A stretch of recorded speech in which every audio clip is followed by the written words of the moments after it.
조갑제 TV 시청자 여러분 안녕하십니까? 요새 언론이나 이 세간에서 이야기를 하면 전쟁이라는 단어가 자주 나옵니다. 전쟁이란 단어. 근데 전쟁은 왜 일어납니까? 전쟁도 여러 종류가 있는데 한국전쟁, 6.25 남침은 김일성의 오판에 의해서 일어났습니다. 김일성이가 1950년 초에 에치선 국무장관의 연설을 듣고는 남침에도 미국이 개입 안 하겠다 이렇게 판단을 했습니다. 스탈린은 또 다른 생각을 갖고 있었습니다. 남침 전쟁을 하면은 중국이 말려들 것이다.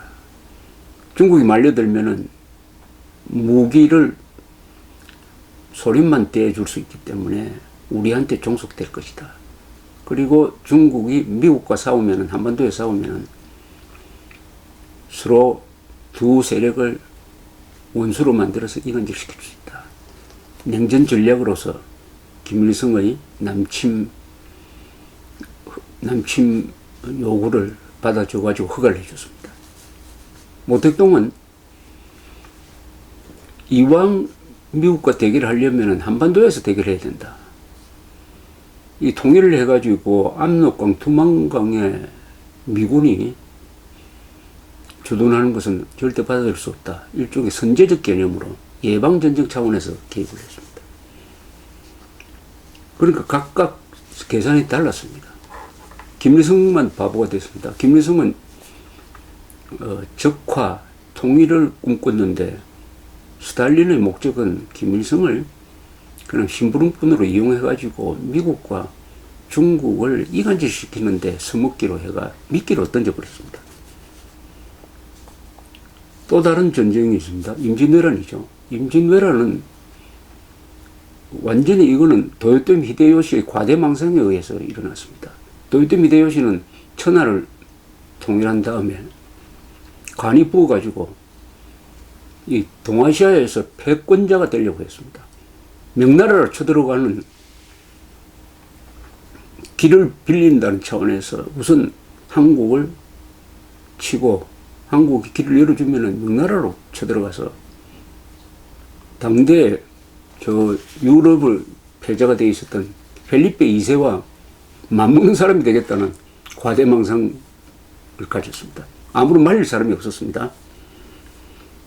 그 군사적 천재인 도요토미 히데요시의 기에 눌려가지고 도쿠가와 이에야스도 말리지를 못했습니다. 한 인간의 오판에 의해서 임진왜란이라는 참화가 일어났습니다. 전쟁은 일어나는 모습이 가지각색입니다. 제일 전쟁이 왜 일어났느냐 하는 연구를 가장 많이 한 전쟁이 하나 있습니다. 그게 1차 세계대전입니다. 1차 세계대전은 전쟁을 원하지 않는 나라가 이상하게 엮여서 전쟁에 휘말려든 경우입니다. 그러니까 연구의 대상이에요. 이 1차 세계대전의 발발 과정을 살펴보면은 이게 순간적인 오판과 오산이 어떻게 되느냐, 또 동맹관계가 잘못되면 어떻게 되느냐 하는 것을 잘 알 수가 있습니다. 그래서 학자들이 연구를 많이 합니다. 이 1차 세계대전은 언제 일어났냐 하면 1914년에 일어났습니다. 그 발단은 6월 28일 날 오스트리아 헝가리 제국의 황태자 페르디난도와 부인 소피아가 지금 보스니아죠. 보스니아 수도 사라예보를 방문했습니다. 방문했을 때 이웃한 세르비아의 암살단이 잠복해 있다가 황태자 부부를 암살했습니다. 세르비아입니다. 그런데 이 세르비아는 슬라브 민족이고 러시아의 보호를 받고 있었습니다. 오스트리아는 오히려 잘 됐다고 생각했습니다. 이 기회에 러시아의 동맹국인 세르비아를 이 기회에 정리를 해야 되겠다. 이렇게 생각을 하고 세르비아에 대해서 주권을 침해할 정도의 무리한 요구를 합니다. 이 사후 수습 과정에서 이 세르비아는 사실은 오스트리아의 그런 무리한 요구를 거의 다 받아줘 버립니다. 그럼에도 불구하고 그걸 무시하고 세르비아는 7월 28일 날 황태자가 암살된 한 달 뒤에 세르비아에 선전포고를 합니다. 선전포고하면 바로 전쟁으로 들어가야 될 텐데 준비 부족으로 8월 12일까지는 전투가 없었어요. 서둘러 한 겁니다. 문제는 이 서둘러 한 오스트리아의 선전포고가 유럽 전체를 전쟁으로 끌고 들어가는 겁니다. 이때 오스트리아와 동맹을 맺은 나라가 독일이었습니다. 독일 제국. 빌헬름 2세의 황제, 카이저라고 그러죠. 빌헬름 2세가 다스리던 이 독일 제국은 오스트리아가 세르비아에 선전포고하는 등등 이런 모험적인 정책을 펼 경우에 에도 적극적으로 우리가 지원하겠다. 약속을 해버렸습니다. 미리. 일종의 백지수표를 발행한 거예요. 오스트리아는 이런 독일의 적극적인 뒷받침 약속을 믿고 세르비아한테 선전포고를 했습니다. 자, 세르비아에 선전포고를 하니까 세르비아를 보호하는 후경국이 바로 러시아입니다. 러시아. 러시아가 가만히 있을 수가 없죠.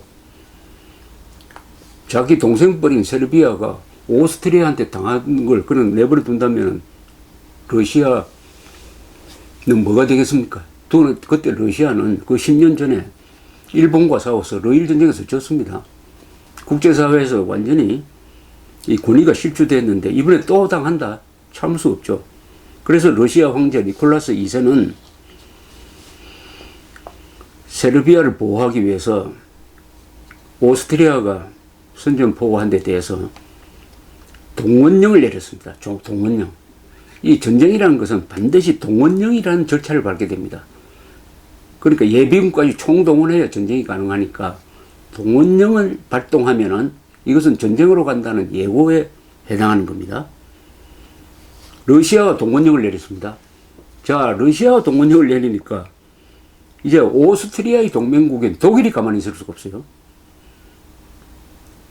동원령을 내리면은 먼저 군대를 동원하니까 전쟁 났을 때 매우 유리합니다. 그 동원령 내리는 것을 가만히 쳐다보고 있다가는 준비 없이 얻어맞는 거예요. 독일은 7월 29일 날 러시아에 동원령을 중단시키라고 요구를 합니다.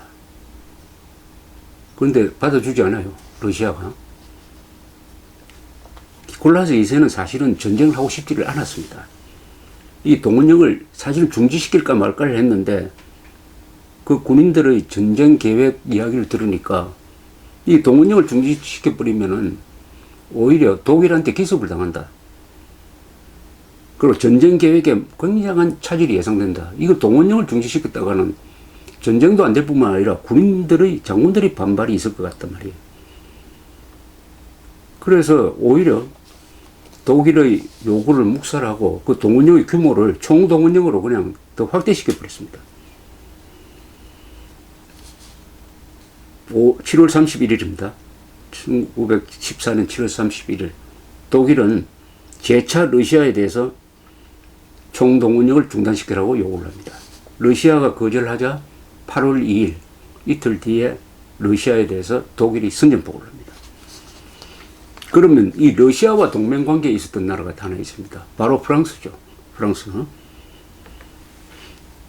프랑스는 독일이 러시아를 쳐들어가면 프랑스가 독일을 칠 것이다 예상을 하고는 미리 8월 1일 프랑스에 대해서 중립을 지킬 것을 요구를 합니다.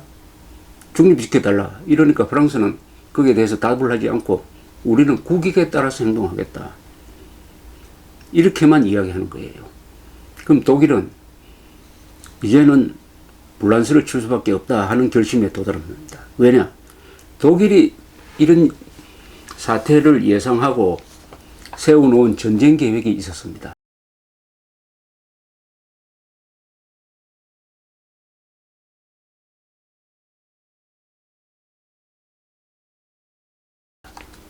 그게 슐리펜이라는 사람이 총참모장 하던 슐리펜이 만든 계획이라 그래가지고 슐리펜 플랜이라 불렸습니다.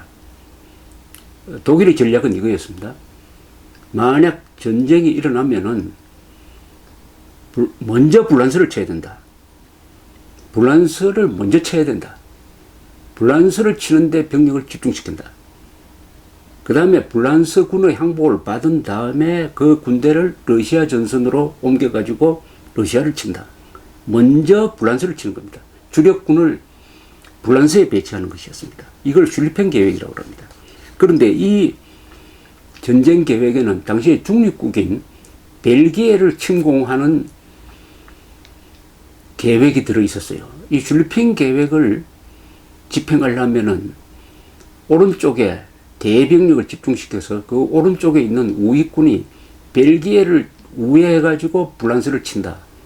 벨기에를 반드시 치게 되어 있었습니다. 벨기에는 그런데 중립국이에요. 중립국을 치면 안 되죠. 드디어 독일은 8월 3일 불란서에 선전포고를 하고 이 슐리펜 계획을 발동시켜가지고 벨기에를 침공을 했습니다. 이 오스트리아 황태자 암살 사건과는 아무 관련이 없는 불란서와 벨기에가 전쟁에 끌려 들어간 겁니다. 이 동맹관계 또 이상한 전쟁 계획이 발동되니까 벨기에를 치니까 이제는 영국이 가만히 있을 수가 없었습니다. 영국은 벨기에의 중립을 보장하는 것을 큰 외교정책의 중심으로 생각하고 있었습니다. 그런데 그 벨기에의 중립을 무시하고 독일이 쳐들어오니까 영국은 독일의 공격 중단을 명령합니다. 거절당하니까 다음날 독일에 선전포고를 했습니다. 즉 영국, 세르비아에서 일어난 일이 영국을 전쟁으로 끌어들였습니다. 독일은 벨기에를 침공하면 영국이 개입할 것이다 하는 것을 예상하지 못했다고 합니다. 이게 김일성이가 남침하면 미국이 개입할 것이라고 예상 못했던 것처럼 이런 예상 못한 모험은 전쟁을 어마어마하게 확대시키는, 연쇄적으로 확대시키게 되는 것입니다. 이렇게 해서 유럽 전쟁이라고 불리는, 구라파 전쟁이라고 불리는 1차 세계대전이 순식간에 7월 말에 한 일주일 사이에 중요한 나라가 다 전쟁으로 끌려 들어가고 말았는데 그 전쟁을 원하는 나라는 딱 하나였습니다. 오스트리아밖에 없었어요. 나머지는 뭐 조약상의 의무나 외교적 약속이나 군사작전의 필요성에 의해서 끌려 들어간 거죠. 뭐 국민한테 물어본 것도 아니고 그 정권을 맡은 사람들의 판단에 의해서 어마어마한 1000만 명 이상의 군인들이 죽는 이런 전쟁이 시작된 것입니다. 그래서 유럽에서는 영국, 프랑스, 러시아가 주로 한 편이고 독일, 오스트리아가 또 다른 편에 서고 여기에 오스만 터키가 독일 편에 섰습니다. 그러니까 중요한 나라로는 오스만 터키, 오스트리아, 독일이 한 편, 영국, 프랑스, 러시아가 한 편. 그 나라만 이야기한 겁니다. 일본은 나중에 영국 편에 섰습니다만. 이렇게 전쟁을 하는데 주전장은 프랑스와 독일의 국경지대였습니다. 국경지대. 그 국경지, 독일과 프랑스 여행을 하시면 아시겠지만 그 국경지대는 산이 없습니다. 대평원이죠. 거기서 참호전을 했습니다. 참호전. 주로 기관총으로 많이 죽였죠. 기관총. 나중에 독가스까지 썼습니다. 한 100m 전진하는데 수만 명이 죽는 이런 참혹한 전쟁을, 가장 참혹한 전쟁이 거기서 벌어졌습니다. 독일과 프랑스가 싸운 전투 중에서 가장 사상자가 많은 데가 베르당 요새 전투인데, 이 베르당이라는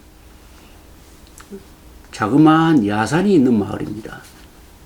거기에 한 10여 년 전에 저도 가봤습니다만, 그 야산을 놓고 양쪽 군대가 6개월간 격돌을 했는데 40만 명 이상이 전사했습니다. 40만 명. 그때 죽은 사람들의 상반간의 뼈를 모아가지고 기념관을 만들었는데 그 기념관의 1층은 전부 다 사람 뼈인데 이게 15만 명분의 뼈가 모여 있습니다. 이런 참혹한 전쟁이 1차 세계대전에 일어났는데 시작은 다 서로 오산하고 오판하고 해서 일어났습니다. 드디어 1917년에 미국이 참전하게 됩니다. 미국은 독일이 무제한 잠수전을 작전을 해가지고 미국의 선박을 격침시키니까 영국 편에 써가지고 당시에 우드로 윌슨 대통령이 전쟁을 끝내기 위한 전쟁을 한다. 아주 그분 이상주의자입니다만 참전을 함으로써 전세가 연합군에 유리해졌습니다. 그러나 독일 본토에서는 전쟁이 일어나지 않았습니다. 그러니까 독일 본토로 연합군이 쳐들어가기 전에 독일에서 좀 반란도 일어나고 해가지고 독일 국가 지도부가 그냥 항복을 해버렸습니다. 이때 히틀러는 하사관이었어요. 히틀러는 독가스를 맞고 실명 상태에서 항복 소식을 들었다고 합니다. 그때 이를 갈았다고 그래요. 후방에서 유대인들이 반란을 일으켜서 우리가 전선에서 이렇게 싸우는데 등 뒤에 칼을 찔렀다. 내가 눈만 뜨면은 유대인하고 공산당 가만두지 않겠다. 이렇게 결심했다고 합니다. 이 1차 세계대전은 한국의 운명에도 간접적 영향을 미칠 정도로 세계사를 바꿔놓았습니다. 그 첫째, 이 전쟁의 여파로 러시아에서 공산혁명이 일어났습니다. 1917년입니다. 공산혁명이 일어나니까 혁명정부가 독일과 강화조약을 맺어버렸습니다. 그러니까 연합국에서 이탈해버렸어요. 이것은 중대한 의미가 있습니다. 연합국, 즉 민주주의 진영에서 이탈해버렸습니다. 그래서 그 길로 간 거죠. 공산혁명의 성공은, 러시아 공산혁명의 성공은 1945년 한국의 분단에도 일정한 영향을 줍니다. 1차 세계대전의 여파로 러시아, 오스트리아, 오스만 터키 이 3대 제국이 4대 제국입니다. 러시아 제국, 오스트리아 헝가리 제국, 오스트리아 헝가리 이중 정부라 그럽니다만 오스트리아와 헝가리가 한 덩어리입니다. 그 다음에 오스만 터키 제국, 또 하나 있죠. 독일 제국. 이 네 제국이 종언을 구했습니다. 제국주의 시대가 이제 끝나는 거죠. 오스만 터키가 무너지니까 중동에서 여러 나라가 독립을 했습니다. 그 과정에서 지금 팔레스타인 문제, 이스라엘 문제가 생겼습니다. 중동이 화약고로 불리고 있는 게 1차 세계대전의 전후 처리 과정에서 생긴 겁니다. 미국이 참전해서 연합국의 승리를 결정지었기 때문에 세계 최대 강국의 자리에 올라가는 계기가 되었습니다. 말하자면 미국이 20세기를 미국의 세계라고 불릴 정도로 된 거죠. 일본은 연합국 편에 섰습니다. 줄을 잘 섰죠. 그러나 1차 세계대전이 끝난 이후에 일본은 태평양에서 미국과 경쟁하는, 해군력으로 경쟁하는 관계가 되니까 이때부터 영일동맹을 파기를 합니다. 러일전쟁 때 이긴 거는 영일동맹의 뒷받침이 있었는데 파기를 하고 만주, 중국을 쳐들어가는 뒤늦게 제국주의 노선을 밟다가 태평양 전쟁을 일으키고 거기에 한국 해방의 길로 가는 거죠. 이렇게 쭉 본다면은 1차 세계대전의 이 교훈이 있습니다. 첫째 교훈은 독일의 등장입니다. 독일이 1870년, 71년에 보불전쟁에서 승리함으로써 유럽의 패권국가가 되었습니다. 그러니까 영국이 독일을 견제하는 여러 가지 전략을 쓰면서 기존 외교 질서가 흔들리지 않도록 하려고 하고 그 질서를 부수려고 하는 독일. 어떤 나라가 갑자기 힘이 세워지고 특히 해군력을 증강하면은 국제 질서에 큰 문제가 생긴다. 이것은 지금 동아시아에서 비슷한 현상이 일어나고 있습니다. 중국입니다. 중국이 1차 세계대전 직전의 독일 역할을 하는 게 아니냐 해가지고 이렇게 지켜보는 사람들이 있습니다. 그리고 1차 세계대전의 교훈은 이 이긴 쪽에서 1차 세계대전 이긴 쪽에서 진 쪽에 대해서 너무 가혹하게 되었던 겁니다. 즉 독일에 대해서 특히 프랑스가 앞장서 가지고 프랑스는 보불 전쟁 때 진 복수를 한다는 뜻도 있었겠지만은 또 가장 큰 사상자가 나왔죠. 젊은이 20대 중에서 한 150만 명이 죽었다고 합니다. 죽었습니다. 한 세대가 그냥 간 거예요. 20대의 한 40%가 전쟁에서 죽었다고 합니다. 그러니까 불란서는 독일에 대해서 전쟁 배상금을 막 매기고 알사스 로렌 지방을 찾아오고 하는 과정에서 독일 사람들한테 원한을 심게 되었다. 요걸 이용해서 등장한 것이 히틀러다. 그래서 2차 세계대전이 끝난 다음에는 오히려 독일 이 전범 국가에 대한 대우가 가호하지 않았습니다. 오히려 마셜 플랜을 미국이 마련해가지고 그 패전국을 도와주고 나중에는 나토에 가입시켜주고 해서 이 복수가 원한을 부르는 그런 걸 막은 면이 있는 것입니다. 오늘 전쟁 이야기가 많이 나오는 이런 상황에서 1차 세계대전의 교훈이 한반도에서 어떤 시사점을 줄까요? 그것은 남북 간의 이 대치 상황에서 돌발 사건, 황태자 암살 사건과 같은, 또는 북한에서 김정일 암살 미수 사건, 또 북한 어떤 군의 반란 사건, 또는 백령도를 포격한다든지 백령도를 빼앗기 위해서 쳐들어온다든지 하는 사건 등등, 또는 오늘 오전 중에 김정은의 전략군에서 발표한 대로 괌 주변으로 그냥 미사일을 쏜다든지 해가지고 미국을 때리는 쇼를 하다가 이게 쇼가 아니라 전쟁으로 확대된다든지 하는 이런 가능성이 한반도에서 잠재되어 있다는 사실입니다. 이게 살얼음판을 걷는 것과 마찬가지입니다. 한국은. 이런 순간에는 한국인들이 다 정신 바짝 차리고 있어야 됩니다. 정신 바짝 차리고 정부를 중심으로, 국군을 중심으로, 국정원을 중심으로 바짝 차리고 있어야 되는데, 지금 이 순간에 문재인 정부는 과연 어느 쪽에 신경을 쓰고 있느냐, 어느 쪽에 신경을 쓰고 있느냐, 운동권적인 그런 행태를 정권을 잡고 나서도 계속한다면은 이거는 세계 정세와는 너무나 동떨어진, 한국이 처한 위기 상황과는 너무나 동떨어진 짓을 하게 되고, 이게 오히려 전쟁의 참화를 부르는 쪽으로 이어질 수도 있다. 이런 교훈을 준다고 생각을 합니다. 감사합니다.